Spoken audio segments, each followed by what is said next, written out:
Amerikada 1901-yili yasalgan şu bir poza lampa ta hozirgacha o'chirilmay normal yenyapti. Qanday sifatli poza bu shunami? Lekin mushundaq sifatli pozani ishlab chiqargan shirkat vayron bo'lg'ili 90-yil bo'ldi. Endi bu shirkat bu zavod o'z ishlab chiqargan mahsulotning sifatining shundaq yaxshi bo'lganligi sababidan vayron bo'lganligini o'ylab baxmagan. Yeni o'ylab bakinglar 1901-yil ishlab chiqarsa, hozir shu normal yansa kim qaytib poza oladi shunami? Endi bu savdogarlarning savdo qilish emas. Savdo degan foydalanish uchun qiladi, lekin bu qilish uchun ishlatgan kallasi ba'zi kitoblarni o'qisak hayron qolamiz. Bir laz sotadigan bir savdogar bor ekanda, shuni bilan bu lazerni bir yerga do'ylab qo'yib sotadi ekan. Haqlar kelib bu endi ochiqmi desa, endi bu lazer ochiqmi, tatliqmaylik ba'zilar rashta chiqadi-ku.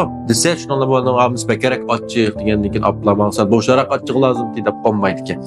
Keyin hamda buning bir aqlli kishi va buning deb ikki bo'lib qo'ysam mana ochiqni ansatsa, tatliqni ansatsa deb o'zicha bu yaxshi fikr deb o'ylab qopti. Biroq hojamning hojisi va deb buningdimi danishma ham birsi va ekan udullar sotadigan. Bu qanday sotadi ekan desanglar, shu bir yerga do'ylab qo'ygan betlar sotadi ekan. Ki bu lazda ochiqmidi, tatliqmidi degandan keyin qinq rangligi ochiq, sal rangi susarog'i tatliqaroq deydi ekan. Shuning bilan ochiqdan maqsadlar qinqlarni tanlab olamiz ekan. Ikkinchi bir skill ekan. Bu lazlarning ochiqarog'idan maqsadim qasundaqdi degan keyin uzun uchi chiqqan, yo'g'aroq uzun chiqqanlar bakarak ochiq. Nimalar sal tatliq deydi ekan. Yana birdan turib yana bir skill ekan. Bu so'rgandan keyin tutbaqning qattiq musmus chiqqani bakarak ochiq, yumshoqroq chiqqani sal tatliq deydi ekan. Bu sayni to'kib qo'ygan keyin kunda turib yoki aptab turgan ancha-muncha ba'zilar bo'shaydi-ku. Shular tabiiy har xil usulda tanlanib buniki lasi birdan tugab ketar ekan. Endi bu savdogarlar nuqtasidan yaxshi bir tafakkur.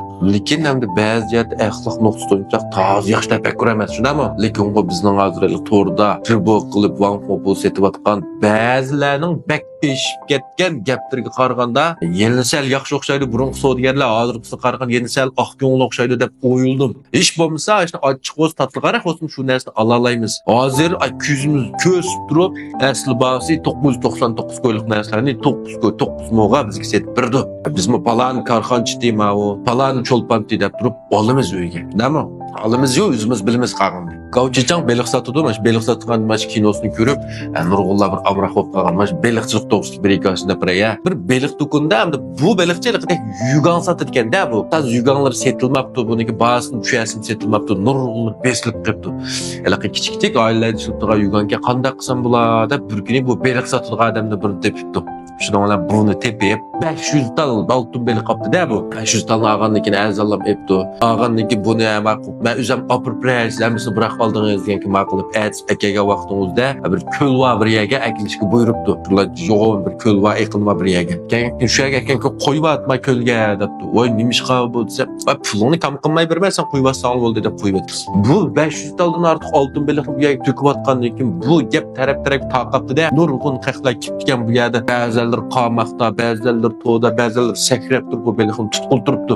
Shuni bilan bizning iliq aqlli yuganchi nimish qilib ketsanlar bütün yuganlarni mashaga akib yoyib qilib mashinaga bes qilib mashaga sotadi ekan. Shular beliqni tutgan keyin buni bir narsaga selish kerak-da, uyga bir oltin beliqni olsam baqimiz beqish kerak-da. Shuni bilan bular buningdan yuganni bast oldi ekan. Beliq tutqanlari aslabdi, tutmaganlarim yel tutib qolaman hamma deb aslabdi. Shuni bilan bütün yuganlari ba'zi o'stasimi qimmat ba'zi setib arliq qildi. Ravurs paydagan gap. Endi mani beliqni boshqalardan oldi deydi hech kim bo'lmaydi, shunami?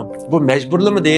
Beliqni olsang hamda boshdan salsa amal yo'q deb sotdi. Hamda tor dünyası chiqib torda mal setib banqlar nurg'un ishlarni qilganligi uchun amaliy do'kon ochganlarning savdosini bo'sh. Shuning uchun mana amaliy savdo do'kon ochganlar bo'lsa mana tafakkurni uyg'otadigan har xil savdo yo'llari va kitoblarni va yoki do'yin ko'rgandimi mushundaq to'g'risidagi narsalarni so'zlaydiganlarni jiqaraq ko'ringlar. Iliq sarang surung u bu narsalarni ko'rmangsizlar, foydasi yo'q buni. O'zinglar foydasi tegadigan, oshxona bo'lsang oshxonaga munosabatlik, chavshi bo'lsang chavshiga munosabatlik har xil savdo tafakkurlari va narsalarni ko'rsanglar, amaliy do'konning savdosini yaxshi qilib bo'ladi. Nurg'unlar to'rdan epmi to'ydi hamdi.